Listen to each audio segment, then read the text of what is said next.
Alright guys, so in the last video we went ahead and created the post controller, we created the index view or part of the index view, and we will get to getting the post from the database, but before we do that I want to add a little bit of access control. I don't want to be able to come to the post page here unless we're logged in. Alright, so we're going to just do a couple additions and a couple changes. So if we go to our users controller, once we log in it calls create user session. We go down here, we create our user variables, and then we're redirected to the index page, pages index. And that's not what I want. I want to get redirected to posts, okay, which is the page that we were just on. Okay, now I also don't want to be able to access posts unless we're logged in. So let's go to our post controller, and let's create a constructor.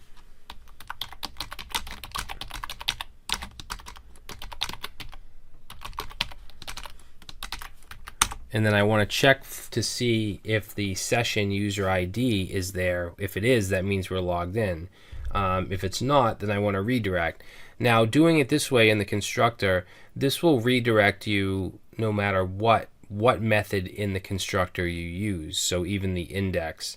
If you wanted to make it so that people that are not logged in, guests, can access index, then you don't want to put this in the constructor.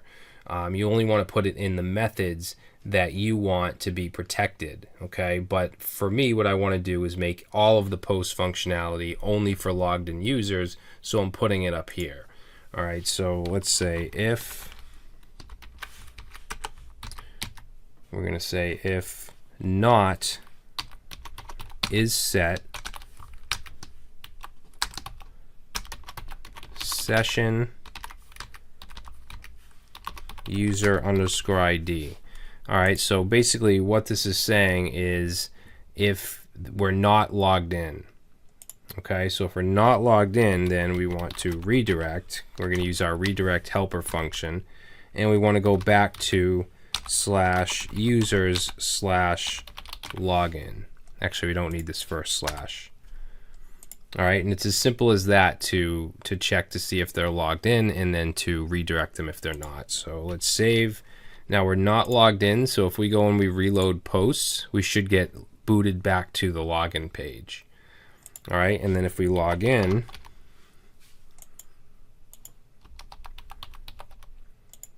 we get redirected to posts, and we can now see the post page because we are logged in, and you can see we also have a logout link up here. Now, this is fine what we did, but I think that it would be a little cleaner if we actually created a session helper for this. So remember, we have our helpers and we have session helper. So let's create a new function.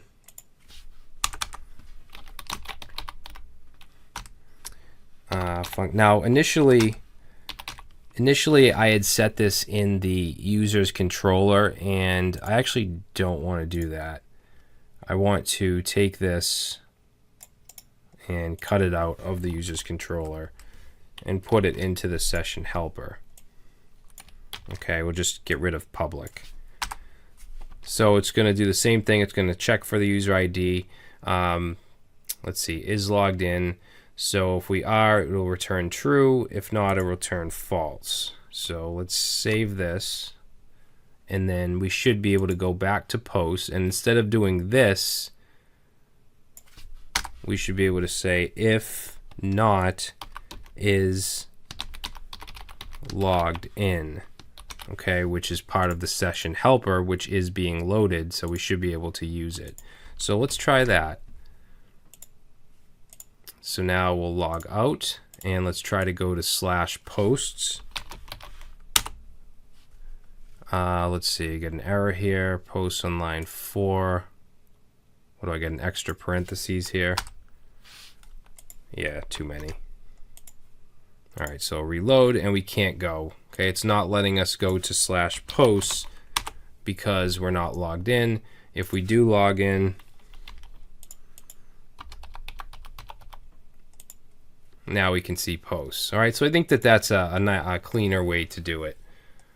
All right, so that's it. In the next video, we're going to move on, and we're going to grab the data from the post model that we'll create, and we'll push it into the index view.